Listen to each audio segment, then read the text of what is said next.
Òscar, Òscar, Òscar.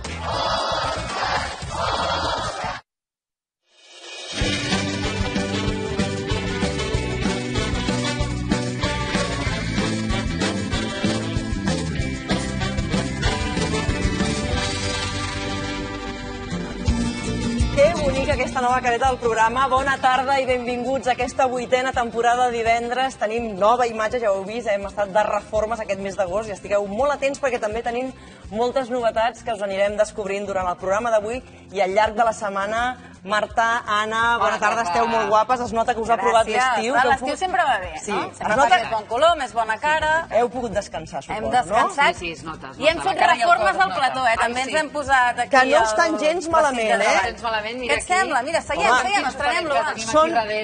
Són unes butaques... Bé, no? Què tal el sofà aquest? Bé, no? Molt bé, mira. Les butaques molt còmodes. Aquí un nivell una mica industrial, com es porta ara. Un espai que ens permetrà mantenir converses, potser fer entrevistes amb un to més íntim. Ens podem acostar... I més confidències. I parlant de confidències, tu, al Next de Notícies, has parlat d'un col·laborador estrella. Sí. A mi m'has deixat amb moltes ganes de descobrir qui és aquest personatge. Ho estan preguntant per les xarxes. Aquest noi.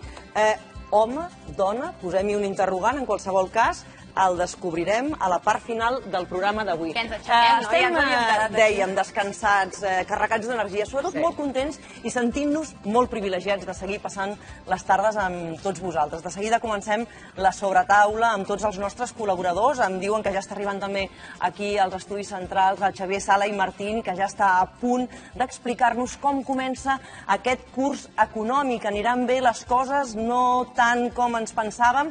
En qualsevol cas, el que fem, perquè aquest és un programa que es fa des dels estudis centrals, però també des de l'exterior, i avui estrenem setmana a Tàrrega, capital de l'Urgell.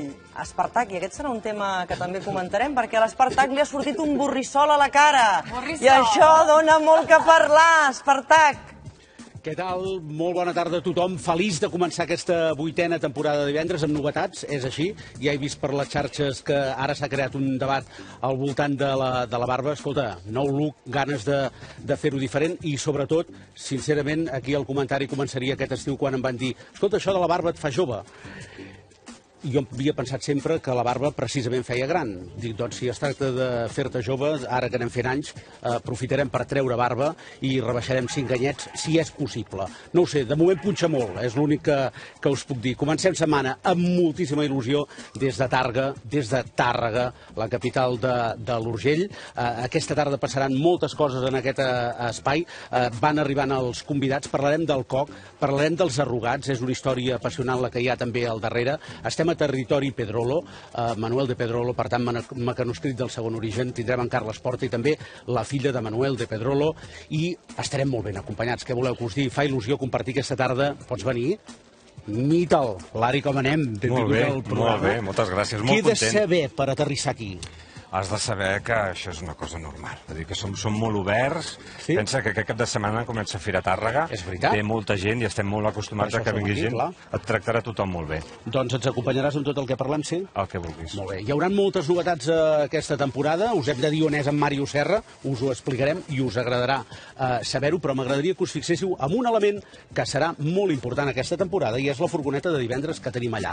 Això hi donarà moltíssim joc aquesta temporada perquè nosaltres el que hem creat és el visitant sorpresa. Cada setmana, precisament això, serà demà, i d'aquí sortirà un personatge molt conegut per tots vosaltres, un personatge que no té per què tenir res a veure amb la població que visitem. El que sí que segur que passarà és que jugarà amb tota la gent que ens acompanyi a plaça i amb vosaltres que sou a casa. Per tant, demà aquest visitant sorpresa, i així ho anirem fent cada setmana.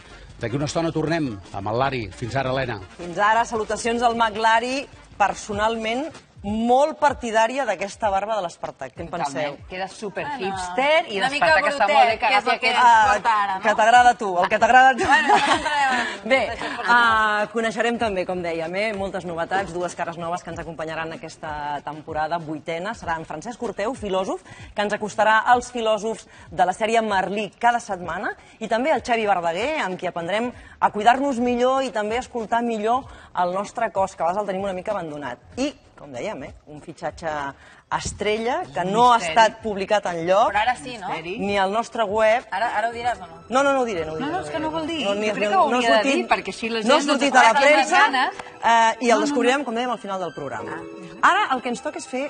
És l'hora de la sobretaula. Tian, a veure, l'estiu s'acaba, però si parlem de sobretaules, què ens espera a nivell polític?